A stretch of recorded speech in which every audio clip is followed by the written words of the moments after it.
ಹಳ್ಳಿ ಒಳಗ ನೋಡ್ಬೇಕು. ಸಿಟ್ಯಾಗ ಏನು ಇಲ್ಲ. ಇಲ್ಲಿ ಎಲ್ಲಾ ದನಗಳಿಗೆ ಮೇವು ಹಾಕಕತ್ರ ಸಿಟ್ಯಾಗ ನಾಯಿಗೆ ಹಾಕ್ತಾರ ಅಟ್ಟ. ಅಲ್ಲಿ ನಾಯಿಗೆ ಹಾಕೋದು. ಇಲ್ಲಿ ಹೆಂಗ್ ನೀವು ದನಗಳನ್ನ ಹಗ್ಗ ಹಿಡಿದು ಮೇಯಿಸ್ಕೊತ ಹೋಗಿರಲ್ಲ, ಹಂಗ ಸಿಟ್ಯಾಗ ಏನ್ ಮಾಡ್ತಾರ ಅಂತಂದ್ರ ಅಲ್ಲಿ ನಾಯಿನ ಹಿಡ್ಕೊಂಡು ಹೊರಗ್ ಕರ್ಕೊಂಡು ಬರ್ತಾವ. ವಾಕಿಂಗ್ ಅಂತದ್ದು ನಮ್ ಮಠಕ್ಕ ತಗೊಂಡ್ಬರ್ತಾವ ರಾತ್ರಿ ಹಾದುಗಳನ್ನ ಅಲ್ಲಿ ಜಮ್ಕಂಡ. ನಿಜವಾದ ಭಾರತ ನಾವು ನೋಡ್ಬೇಕಾಗಿತ್ತಂದ್ರ ಅದು ಎಲ್ಲಿ ಬರ್ಬೇಕಂದ್ರ ನಾವ್ ಎಲ್ಲಿ ದೊಡ್ಡ ಸಿಟಿಯಾಗ ದೆಹಲಿಗೆ ಹೋದ್ರೆ ನಮಗ್ ಭಾರತ ಕಾಣ್ತದನು, ಅಲ್ಲಿ ಹೋದ್ರೆ ಸಿಗಂಗಿಲ್ಲ. ಅಲ್ಲಿ ಏನ್ ಸಿಗ್ತದಂದ್ರ ಅಲ್ಲಿ ಬರೇ ಟ್ರಾಫಿಕ್ ಜಾಮ್ ಅಟ್ಟ ಸಿಗ್ತದ. ವಾಯು ಮಾಲಿನ್ಯ. ಅಲ್ಲಿ ನೀವು ದೆಹಲಿ ಅಂತ ಸಿಟಿಗೆ ಹೋದ್ರಿ ಅಂತಂದ್ರೆ ಬರೀ ಮೂಗ ಮುಚ್ಕೋಬೇಕು ನೀವು, ಅಲ್ಲೆಲ್ಲ ವಾಯು ಮಾಲಿನ್ಯ. ಬೆಂಗಳೂರಿಗೆ ಹೋದ್ರೆ ಭಾರತ ಸಿಗ್ತದನೋ, ಅಲ್ಲಿ ಹೋದ್ರು ಏನು ಭಾರತ ಸಿಗಂಗಿಲ್ಲ. ಅಲ್ಲಿ ಏನ್ ಸಿಗ್ತದ ಬರೀ ಟ್ರಾಫಿಕ್. ನೀವು ಬೆಳಗ್ಗೆ ಹೋದ್ರತ್ತಂದ ಸಂಜೆ ಮಟ್ಟ ಹೊರಗ ಬರಂಗಿಲ್ಲ ನೀವು ಬೆಂಗಳೂರು ಸಿಟಿ ಒಳಗೆ, ಅಷ್ಟು ಟ್ರಾಫಿಕ್ ಇರ್ತದ. ಅಲ್ಲಿ ನಿಮಗೆ ನಿಜವಾದ ಭಾರತ ಸಿಗುವುದಿಲ್ಲ. ನಿಜವಾದ ಭಾರತ ನಾವು ನೋಡ್ಬೇಕಾಗಿತ್ತಂದ್ರ ಅದು ಎಲ್ಲಿ ಬರ್ಬೇಕಂತಂದ್ರ ಇಂಥ ಸುಟ್ಟಟ್ಟಿ ಅನ್ನುವಂತ ಗ್ರಾಮದೊಳಗೆ ಬಂದ್ರ ಸಾಕು. ಹಳ್ಳಿ ಒಳಗೆ ನಿಜವಾದ ಒಂದು ಭಾರತ ಅದ. ಸಿಟಿಯಾಗ ಎಲ್ಲ ಏನಿಲ್ಲ. ಇಲ್ಲೆಲ್ಲ ನೀವು ನೋಡ್ರಿ ಈಜಾಡ್ಬೇಕಾಗಿತ್ತಂದ್ರ ಆರಾಮ್ ಹೊಳಿಗೆ ಹೋಗಿ ಬಾವಿಗೆ ಹೋಗಿ ಆರಾಮ್ ಎಟ್ ಬೇಕಾದಟ್ಟ ಅಟ್ ಈಜಾಡ್ಬೋದು. ಅಲ್ಲಿ ಸ್ವಿಮ್ಮಿಂಗ್ ಪೂಲ್ ಕರೆಕ್ಟ್ ಟೈಮಿಗೆ ಹೋಗಿ ಟೈಮಿಗೆ ಬರ್ಬೇಕಲ್ಲಿ ಸ್ವಿಮ್ಮಿಂಗ್ ಪೂಲ್ದೊಳಗೆ. ಆದ್ರೆ ಹಳ್ಳಿಯಾಗ ಎಟ್ ಬೇಕಂದ್ರ ಸಿಟಿಯಾಗ ಅಲ್ಲಿ ಪಾಕೆಟ್ ಹಾಲ್ ಬರ್ತಾವ. ರೊಕ್ಕ ಕೊಟ್ರೆ ಪಾಕೆಟ್ ಹಾಲ್ ಅಟ್ರೊಳಗ ರಾತ್ರಿ ಬೆಳಗ್ಗೆ ಸಂಜೆ ಮಟ್ಟ ಚಾ ಮಾಡ್ಕೊಂಡು ಕುಡಿಬೇಕು. ಹಳ್ಳಿಯಾಗ ಎಟ್ ಬೇಕಾದ್ರೆ ಲೀಟರ್ ಗಟ್ಲೆ ಹಾಲ ಅಲ್ಲೇ ಇರ್ತಾವ ದನಗಳು, ಲೀಟರ್ ಗಟ್ಲೆ ಹಿಂಡುದು ಆರಾಮ್ ಕುಡಿದ. ನೋಡ್ರಿ ಎಷ್ಟ ಆನಂದ, ಎಷ್ಟು ಸ್ವರ್ಗ ಅದ. ನಿಜವಾದ ಸ್ವರ್ಗ ಹಳ್ಳಿ ಒಳಗ ಇರೋದು. ನಾ ಅದಕ್ಕ ಹಳ್ಳಿಗೆ ಹೋದಾಗ ಇಲ್ಲಿ ಜಮಖಂಡಿಗೆ ಹೋಗುದು ಬರೋದು, ಸಂಜೆಗ್ ಪ್ರವಚನಕ್ಕೆ ಬರೋದು ಹೋಗುದು ಮಾಡ್ಬೋದಾಗಿತ್ತು. ಆದ್ರ ಹಳ್ಳಿ ಒಳಗ ಯಾಕೆ ವಸ್ತಿ ಇರಾಕತ್ತೀನಿ ಅಂತಂದ್ರ ಅಲ್ಲಿ ಸಿಗಲಾರ್ತಕ್ಕಂತ ಒಂದು ಸಂತೋಷ ನನಗೆ ಎಲ್ಲಿ ಸಿಗಾಕತ್ತದ ಅಂದ್ರೆ ಅದು ಹಳ್ಳಿ ಒಳಗೆ ಸಿಗಾಕತ್ತದ. ಇಲ್ಲಿ ಹಳ್ಳಿ ಒಳಗೆ ಏನು ಭಕ್ತರಿರ್ತ ಅವ್ರಿಗೆ ಕಲ್ಮಶ ಹೃದಯ ಇರಂಗಿಲ್ಲ. ಸಿಟಿಯಾಗ ಒಂದ್ ಸ್ವಲ್ಪ ಏನ್ರ ಬರ್ತಾರಂದ್ರ ಅಜ್ಜವ್ರು ಭಾರಿ ಒಳ್ಳೆ ಕೆಲಸ ಮಾಡಾಕತ್ತೀರಿ ನಿಮ್ಮಂತರ ಹಿಂಗೇನ್ರ ಅಣ್ಣಾಕತ್ತಾರಂದ್ರ ಏನೋ ಒಂದ್ ಇರತ್ತದ. ಅದರಿಂದ ದೊಡ್ಡ ಹೊಡತ್ ಏನೋ ಇಟ್ಕೊಂಡು ಬಂದಾನಂತ ತಿಳ್ಕೋಬೋದು. ಆದ್ರೆ ಇಲ್ಲಿ ಹಳ್ಳ್ಯಾಗ ಹಂಗಿಲ್ಲ. ಏನಿದ್ದಿದ್ ನೇರ ನೋಡಿ ಸ್ವಾಮಿಗಳ ಜೋಡಿ ಆಗಿರ್ಬೋದು, ಎಲ್ಲ ಯಾರು ಹಿಂಗ್ ಭೇದ ಭಾವ ಅದು ಏನೂ ಇರಂಗಿಲ್ಲ. ನಿಷ್ಕಲ್ಮಶವಾದ ಪ್ರೀತಿ ಭಕ್ತಿ ಏನಾದ್ರೂ ನೋಡ್ಬೇಕಾಗಿತ್ತಂದ್ರ ಅದು ಹಳ್ಳಿ ಒಳಗ ಬರ್ಬೇಕಂತಕ್ಕಂಥದನ್ನ ನಾವೆಲ್ಲ ಅರ್ಥ ಮಾಡ್ಕೊಳ್ಬೇಕು. ಅಂತ ಹಳ್ಳಿ ಒಳಗೆ ಇವತ್ತು ರೈತರಿಗೆ ಹೆಣ್ಣು ಕೊಡಂಗಿಲ್ಲ. ಇವತ್ತು ಈಗ ಎಲ್ಲರೂ ಏನ್ ಬೇಕಂದ್ರ ಗೌರ್ಮೆಂಟ್ ನೌಕರಿ ಬೇಕು. ಈಗೆಲ್ಲ ರೈತರ ಹೆಣ್ಣ ಮಕ್ಕಳ ರೈತರಿಗೆ ಅಂತಂದ್ರೆ ಯಾವ ಹೆಣ್ಣ ಇಲ್ಲಿ ಎಷ್ಟೋ ಮಂದಿ ಮೊನ್ನೆ ರೈತರ ಮಾನಸಿಕವಾಗಿ 35 ವಯಸ್ಸಾಗ್ಯಾವ. ಒಟ್ಟ ಹೆಣ್ಣು ಸಿಗಲಾರ ಸಲುವಾಗಿ ಮಾನಸಿಕವಾಗಿ ಊರ್ಲಾರ್ಕೊಂಡು ಸತ್ತ. ಮತ್ತ ಅಲ್ಲಿ ಇನ್ನೊಂದು ಕುಂದಗೋಳ ತಾಲೂಕಿನೊಳಗ, ಧಾರವಾಡ ಜಿಲ್ಲಾ ಕುಂದಗೋಳ ತಾಲೂಕಿನೊಳಗ ಅಲ್ಲಿ ಒಂದ್ ಹಳ್ಳಿ ಒಳಗ ರೈತರು ಮಕ್ಕಳು ಪ್ರತಿಭಟನೆ ಕುಂತಾರ. ನಮಗೆ ಹೆಣ್ಣು ಕೊಡಲಾಗಿರೋಂತ ಪ್ರತಿಭಟನೆ ಕುಂತಾರ.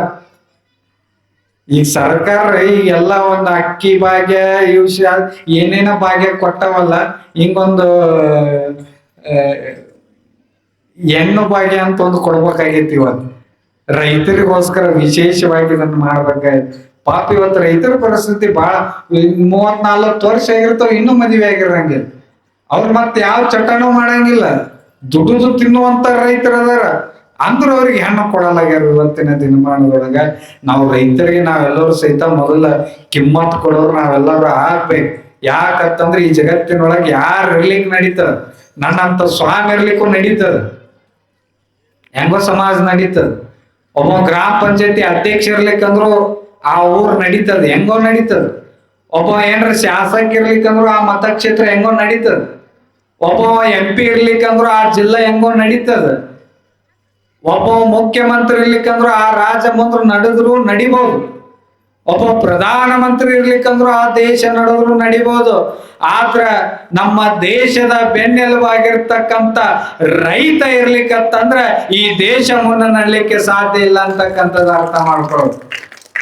ದೇಶದ ರೈತ, ಅದನ್ನ ಬಿಟ್ರೆ ನಮ್ಮ ದೇಶದ ಗಡಿಯನ್ನು ಕಾಯ್ತಾ ಇರ್ತಕ್ಕಂಥ ಯೋಧ ಇರ್ಲಿಕ್ಕಂತಂದ್ರ ನಾವು ಒಟ್ಟಿಗೆ ಅನ್ನ ತಿನ್ನೋದು ಬಿಟ್ಟು ಮಣ್ಣ ತಿನ್ನುವಂತ ಪರಿಸ್ಥಿತಿ ನಮಗೆಲ್ಲ ಬರ್ತದೆ. ಯೋಧ ಇರ್ಲಿಕ್ಕಂದ್ರ, ಗಡಿಯನ್ನು ಕಾಯ್ತಾ ಇರ್ತಕ್ಕಂಥ ಯೋಧ ಇರ್ಲಿಕ್ಕಂತಂದ್ರ ಮಣ್ಣಾಗುದಂತೂ ಖಚಿತ. ರೈತ ಇರ್ಲಿಕ್ಕಂತಂದ್ರ ಒಟ್ಟಿಗೆ ಮಣ್ಣು ತಿನ್ನೋದು ಖಚಿತ ಅಂತಕ್ಕಂಥದ್ದು ನಾವೆಲ್ಲ ಅರ್ಥ ಮಾಡಿಕೊಳ್ಬೇಕು. ಈ ದೇಶದ ಬಹುದೊಡ್ಡ 2 ಶಕ್ತಿಗಳಂತಂದ್ರ ಅದು ಒಬ್ಬ ರೈತ, ಅದನ್ ಬಿಟ್ರ ದೇಶದ ಸೈನಿಕ ಅಂತಕ್ಕಂಥದ್ದು ನಾವೆಲ್ಲರೂ ಸಹಿತ ಅರ್ಥ ಮಾಡ್ಕೊಂಡು ಅಂಥವ್ರಿಗೆ ನಾವು ಮೊದಲು ಗೌರವ ಕೊಡುವಂಥವ್ರು ಆಗ್ಬೇಕು. ನಾನು ನಿನ್ನೆ ಹಿಂಗ ಬರಾಕತ್ತಿದೆ ಈ ಕಾರ್ಯಕ್ರಮ ವೇದಿಕೆಗೆ, ನಮ್ಮೆಲ್ಲ ಯುವಕರು ಸೇರಿ ಅಲ್ಲಿ ದೇಶದ ಯೋಧ ಆಯ್ಕೆ ಆಗಿದ್ದ ಇದೇ ಊರಿನ ಹುಡುಗ, ಅವನಿಗೆಲ್ಲ ಕೇಕ್ ತಿನ್ನಿಸಿ ಅದನ್ನ ಸೆಲೆಬ್ರೇಷನ್ ಮಾಡಾಕತ್ತಿದ್ರು. ಅದನ್ನ ನೋಡಿ ನನಗೆ ಭಾಳ ನಾನು ನೋಡಿ ಬರ್ಬೋದಾಗಿತ್ತ. ಆದ್ರೆ ನಾ ಏನ್ ಬರ್ತಡೇ ಮಾಡಾಕತ್ತಾರ ಅನ್ನಂತ ನಾನ್ ನೋಡಿದೆ. ಇಲ್ರಿ ಅಜ್ಜೋರ, ಇಲ್ಲಿ ದೇಶದ ಗಡಿ ಕಾಯ್ಲಿಕ್ಕೆ ಅವ ಆಯ್ಕೆ ಆಗ್ಯಾನ್ರಿ, ಅದಕ್ಕೆ ನಾವೆಲ್ಲ ಅವ್ರ ಗೆಳೆಯರ ಬಳಗ ಸೇರಿ ಇದನ್ನ ಸೆಲೆಬ್ರೇಷನ್ ಮಾಡಾಕತ್ತೇವ್ರಿ, ಅವ್ರಿಗೆ ಅಭಿನಂದನೆ ಸಲ್ಸಾಕತ್ತೇವ ಅಂದಿದ್ಕ ನಾನು ಅವ್ರ ಹತ್ರ ಹೋಗಿ ನಾನು ಒಂದು ಕೇಕ್ ತಿನ್ನಿಸಿ ಚಲೋ ಕೆಲಸ ಮಾಡಾಕತ್ತೀರಪ್ಪ, ಒಳ್ಳೇದಾಗ್ಲಿ ಅಂತ ತಿಳ್ಕೊಂಡ ಅವನಿಗೆ ಶುಭ ಹಾರೈಸಿ ನಾನು ಈ ವೇದಿಕೆಗೆ ನಿನ್ನೆ ಬಂದೆ. ಬಹಳ ಖುಷಿ. ಅವ್ರಿಗೆ ಮಾತು ಹೇಳಿ ಬಂದೇನಿ, ಇವತ್ತು ಈ ಊರಾಗಿ ಬ್ರದರ್ ಅಂತ ಅವ್ರಿಗಿಬ್ಬರನ್ನು ಇಲ್ಲಿ ಕರೆಸ್ರಿ, ಈ ವೇದಿಕೆ ಮೂಲಕ ಅವ್ರಿಗೊಂದು ಗೌರವ ಸನ್ಮಾನವನ್ನು ಸಹಿತ ಮಾಡೋಣ ಅಂತಕ್ಕಂಥ ಮಾತನ್ನ ಈ ಊರಿನ ಹಿರಿಯರಿಗೆ ನಾನು ಹೇಳಿದ್ದೇನೆ ಅಂತಕ್ಕಂಥ ಮಾತನ್ನ ಹೇಳಿ, ಬಟ್ ಈಗಿನ ಯುವಕರು ಹೆಂಗಿರ್ಬೇಕು, ಒಟ್ಟ ಕಾಲೇ ಕುಂದ್ರಂಗಿಲ್ಲ, ಒಟ್ಟು ದುಡಿತಿರ್ಬೇಕು. ನಾವು ಖಾಲಿ ಕುಂತ್ರೆ ಏನಾಕಂದ್ರೆ ಈ ಚಟಗಳು ಮಾಡ್ಬೇಕು, ಈ ದುರಾಚ, ಈ ಕೆಟ್ಟ ವಿಚಾರಗಳು ಯಾರಾಗಲ್ಲ ವ್ಯಕ್ತಿಗಳು, ನಮ್ಮಂತ ಸ್ವಾಮಿಗಳು ನಾವು ಖಾಲಿ ಕುಂತೇವತ್ತಂದ್ರೆ ನಮಗೂ ಕೆಟ್ಟ ವಿಚಾರಗಳು ಬರ್ಲಿಕ್ಕೆ ಪ್ರಾರಂಭ ಆಗ್ತಾವ. ನಾವು ಹಗಲಿರಲ್ಲ ಅನ್ನೋದೇ ಈ ಸಮಾಜ ಸೇವಾ, ಸಮಾಜ ಧರ್ಮ ಜಾಗೃತಿ ಅಂತ ನಾವು ಹಿಂಗ್ ಮಾಡ್ಕೊತ ಹೊಂಟೇವತ್ತಂದ್ರೆ ನಾವು ಆಕ್ಟಿವ್ ಇರ್ತೇವೆ. ಸಂಸಾರಿಗಳಾದವರು ಸಹಿತ ಖಾಲಿ ಕುಂದ್ರಂಗಿಲ್ಲ, ಒಟ್ಟು ಏನಾರ ಒಂದು ಕೆಲಸ ಮಾಡ್ತಿರ್ಬೇಕು, ಯಾವ್ದಾರ ಒಂದು ಕೆಲಸದೊಳಗ ತೊಡ್ಕೋಬೇಕು. ಅಂದ್ರೆ ನಾವು ಆಕ್ಟಿವ್ ಇರ್ತೇವಿ, ಆರೋಗ್ಯವಾಗಿನೂ ಇರ್ತೇವಿ, ನಮಗ್ ಸಂಪತ್ತು ಎಲ್ಲ ಬರುತ್ತದೆ. ಖಾಲಿ ಕುಂತೇವಂದ್ರೆ ಮುಗಿದವ್ರು. ಈ ಜಗತ್ತಿನೊಳಗ 100ಕ್ಕೆ 70-50% ಯುವಕ್ರು ಹೆಂಗ ಅದಾರ ಅಂತಂದ್ರ ದುಡಿದು ತಿನ್ಲಾರ್ರೆ ಮನ್ಯಾಗ ಹರಾಮಿ ಕುಂತ ತಿನ್ನೋರು ಬಹಳ ಜನ ಹಂಗಾಕತ್ತಾರ. ಹೌದು, ಉದ್ಯೋಗಂ ಪುರುಷ ಲಕ್ಷಣಂ ಅಂತ ಹೇಳ್ತಾರೆ. ಪುರುಷನ ಲಕ್ಷಣ ಯಾವ್ದಂದ್ರ ಯಾರು ಕಷ್ಟಪಟ್ಟು ಯಾರು ದುಡಿದು ಊಟ ಮಾಡ್ತಾರಲ್ಲ ಅದೇ ಒಬ್ಬ ಗಂಡಸನ ಒಂದು ಲಕ್ಷಣ ಅಂತಕ್ಕಂಥದ್ದು ನಾವೆಲ್ಲರೂ ಸಹಿತ ಅರ್ಥ ಮಾಡ್ಕೊಂಡು ದುಡಿದು ತಿನ್ಬೇಕು. ಯಾರಾಗಲ್ಲ ಮನ್ಯಾಗ ಆರಾಮ್ ಕುಂತ. ಈ ಜಗತ್ತಿನೊಳಗೆ 3 ತರ ಊಟ ಮಾಡೋರದ. ಎಷ್ಟ್ ತರ? 3 ತರ ಊಟ ಮಾಡೋರದ. ಒಂದನೇದು ಬಿಸಿದ ಊಟ ಮಾಡೋರದ, ಎರಡನೇದು ಆರಿದ ಊಟ ಮಾಡೋರದ, ಮೂರನೇದು ಅಳಿಸಿದ ಊಟ ಮಾಡೋರದ. ಯಾರು ಬಿಸಿದ ಊಟ ಮಾಡ್ದಂಗ, ಯಾರು ಆರಿದ ಊಟ ಮಾಡ್ದಂಗ, ಯಾರು ಅಳಿಸಿದ ಊಟ ಮಾಡ್ದಂಗ ಅಂತಂದ್ರ ನೀವೆಲ್ಲ ಅರ್ಥ ಮಾಡ್ಕೋರಿ. ಯಾರು ತನ್ನ ರಟ್ಟೆಯ ಶಕ್ತಿಯಿಂದ ಯಾರು ದುಡಿದು ಊಟ ಮಾಡ್ತಾರಲ್ಲ ಅವ್ರು ಬಿಸಿದ ಊಟ ಮಾಡ್ದಂಗ. ಯಾರು ಮನ್ಯಾಗ ಅವ್ವ ಅಪ್ಪ ಗಳಿಸಿದ ಆಸ್ತಿ ಒಳಗ ಮನ್ಯಾಗ ಯಾರು ಆರಾಮ ಕುಂತು ತಿನ್ನುತ್ತಾರಲ್ಲ ಅವರು ಆರಿದ ಊಟ ಮಾಡ್ದಂಗ. ಅಳಿಸಿದ ಊಟ ಅಂತೂ ಯಾರು ಮಾಡಂಗಿಲ್ಲ. ಅಳಿಸಿದ ಯಾವ ತಿಂತಾವ ಅಂದ್ರ ಹಂದಿಗಳ ತಿಂತಾವ. ಯಾರು ಅಳಿಸಿದ ಊಟ ಮಾಡ್ದಂಗತ್ತಂದ್ರ ಕಟ್ಕೊಂಡ್ ಹೆಂಡತಿನೂ ದುಡಿಯಾಕ ಕಳಿಸಿ, ಅವ್ವ ಅಪ್ಪನು ದುಡಿಯಾಕ ಕಳಿಸಿ, ಎಲ್ಲರನ್ನು ದುಡಿಯಾಕ ಕಳಿಸಿ, ಏನು ದುಡಿಲಾರ್ದೆ ಮನ್ಯಾಗ ಯಾರು ಹುಡುಗ ಮನ್ಯಾಗ ಆರಾಮ್ ಕುಂತ ತಿಂತಾನಲ್ಲ ಅವ ಯಾವ ಊಟ ಮಾಡ್ದಂಗ ಅಂದ್ರ ಅದು ಅಳಿಸಿದ ಊಟ ಮಾಡ್ದಂಗ ಅಂತಕ್ಕಂಥದ್ದು ಅರ್ಥ ಮಾಡ್ಕೊಂಡು. ಯಾರು ದುಡಿಲಾರೆ ಮನ್ಯಾಗ ಕುಂತ ತಿಂತಾರ ಅವ್ರು ಅಳಿಸಿದ ಊಟ ಮಾಡ್ದಂಗ. ಇವಕ್ಕ ಹಂದಿಗಳಿಗೆ ಏನು ವ್ಯತ್ಯಾಸ ಇರಂಗಿಲ್ಲ. ಅವ್ರಿಲ್ಲ, ಹಂದಿಗಳು ಏನ್ ಮಾಡ್ತಾವ, ಅವಳು ಅಳಿಸಿದ ಊಟನ ತಿಂತಾವ, ಹೊಲಸ ತಿಂತಾವ. ಇವು ಮನ್ಯಾಗ ಏನ್ ಆರಾಮ್ ಕುಂತ ತಿಂತಾವ, ಅವು ಹೊಲಸ ತಿಂದಂಗ. ಅವು ಒಂದ್ ಸ್ವಲ್ಪ ಗಟ್ರದಾಗ ತಿಂತಾವ, ಇವು ಮನ್ಯಾಗ ತಾಡ್ದಾಗ ತಿಂತಾವ. ಅವಕ್ಕೊಂದ್ ಸ್ವಲ್ಪ 4 ಕಾಲು ಇರ್ತಾವ, ಇವು 2 ಕಾಲು ಇರ್ತಾವ. ಅವು ಒಂದ್ ಸ್ವಲ್ಪ ಕರ್ರ ಇರ್ತಾವ, ಇವು ಒಂದ್ ಸ್ವಲ್ಪ ಬೆಳಗಿರ್ತಾವ. ಇಟ್ಟ ವ್ಯತ್ಯಾಸ. ಇಟ್ಬಿಟ್ಟು ಏನೇನು ವ್ಯತ್ಯಾಸ ಇರೋದಿಲ್ಲ. ಒಬ್ಬ ಕವಿ ಹೇಳತಾನ, ಮಂದಿ ಕೊಂದುದ ತಿನ್ನಲೊಪ್ಪದು ಹುಲಿಯು, ಮಂದಿ ಹಾಕಿದ ಎಂಜಲ ತಿನ್ನುವುದು ಹಂದಿಯು, ಬದುಕಿದರೆ ಬದುಕು ಒಂದು ದಿನ ಎಬ್ಬುಲಿಯ ಹಾಗೆ ಹಂದಿ ಅಂತಲ್ಲ ಮರುಳು ಸಿದ್ಧ ಅಂತ ಬಹಳ ಅದ್ಭುತವಾಗಿ ಒಂದು ಕವನ ಬರೀತಾರೆ. ನಮ್ಮ ಕಾಜಿ ಬೆಳಗಿಯ ಎಲ್ಲ ಸಮಸ್ತ ಹಿರಿಯರು ಬಂದಿದ್ದಾರೆ. ಅವರಿಗೆ ಜೋರಾದ ಚಪ್ಪಾಳೆ ಕಟ್ಟುವ ಮೂಲಕ ಈ ವೇದಿಕೆಗೆ ನಾವು ಅವರಿಗೆ ಸ್ವಾಗತವನ್ನು ಕೋರೋಣ. ನಮ್ಮ ಯಾತ್ರೆ ನಾಳೆಯಿಂದ ಎಲ್ಲಿಗೆ ಪ್ರಾರಂಭವಾಗ್ತದ ಅಂತಂದ್ರೆ ಕಾಜಿ ಬೀಳಿಗೆ ಒಳಗ ಆ ಯಾತ್ರೆ ಪ್ರಾರಂಭಗೊಳ್ಳುತ್ತದ. ಆ ಎಲ್ಲ ಹಿರಿಯರು ಜ್ಯೋತಿ ಒಯ್ಯಲಿಕ್ಕೆ ಅವರೆಲ್ಲ ಬಂದಿದ್ದಾರೆ. ಅವರಿಗೆ ಇನ್ನೊಮ್ಮೆ ಹೃದಯಪೂರ್ವಕವಾಗಿ ಈ ಊರಿನ ಪರವಾಗಿ ಅವರಿಗೆ ಸ್ವಾಗತವನ್ನು ಕೋರೋಣ. ಏನ್ ಹೇಳಕತ್ತಿದ್ದಾರೆ ನಾನು?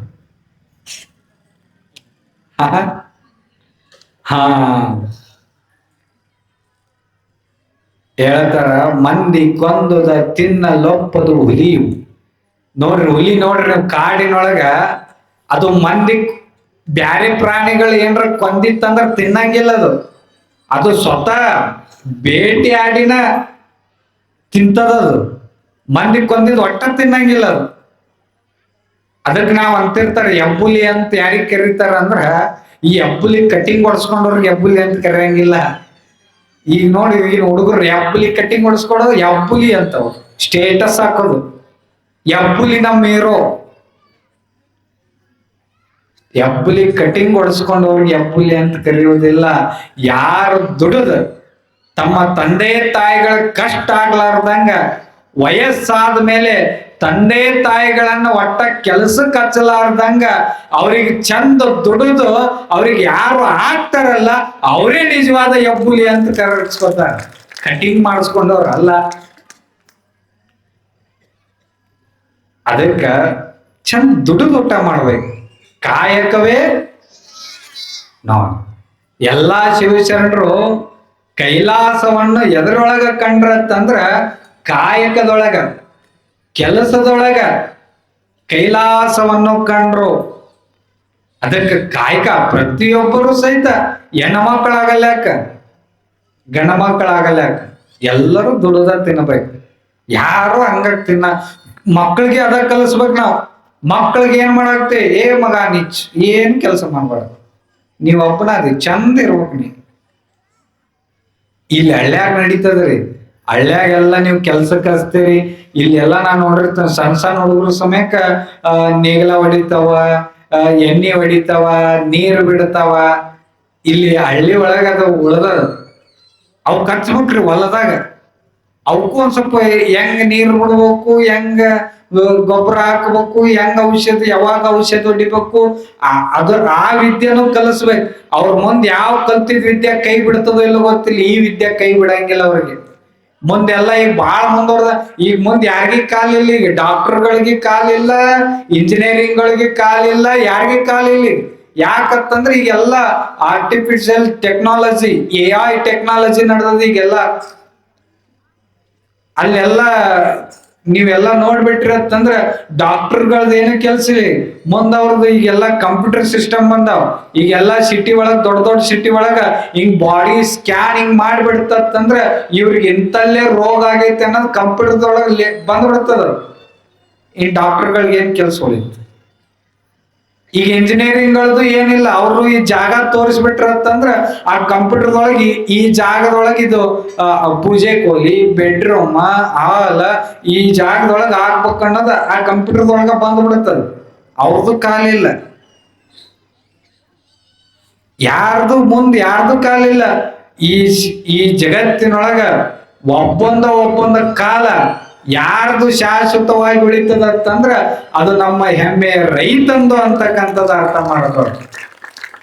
ಕಂಪ್ಯೂಟರ್ದೊಳಗ ಅಕ್ಕಿ ಬೆಳೀರಿ, ಕಂಪ್ಯೂಟರ್ದೊಳಗ ಕಬ್ಬು ಬೆಳೀರಿ ನೋಡೋಣ. ಬೆಳ್ಯಾಕ ಸಾಧ್ಯ ಐತನ? ಭೂಮಿ ತಾಯಿ ಒಳಗ ಬೆಳಿಬೇಕು ನಾವೆಲ್ಲರೂ ಸಹಿತ. ಕಂಪ್ಯೂಟರ್ದೊಳಗ ಅಕ್ಕಿ ಅನ್ನ ಏನು ಬೆಳ್ಯಾಕ ಸಾಧ್ಯ ಇಲ್ಲ ಅಂತಕ್ಕಂಥದ್ದು ನಾವೆಲ್ಲ ಅರ್ಥ. ಯಾರ ಈ ಜಗತ್ತಿನೊಳಗ ಯಾರ ಕೈ ಕೊಟ್ಟರು ಕೊಡ್ಬೋದು. ನಿಮಗ್ ಕಟ್ಕೊಂಡ್ ಹೆಂಡತಿ ಕೈ ಕೊಡಬಾರ್ದ, ನಿಮ್ಮ ಸ್ನೇಹಿತರ ಕೈ ಕೊಡಬಹುದು, ಯಾರ್ ನಿಮ್ ಬೀಗರು ಬಿದ್ರು ನಿಮಗ್ ಕೈ ಕೊಟ್ರು ಕೊಡ್ಬೋದು.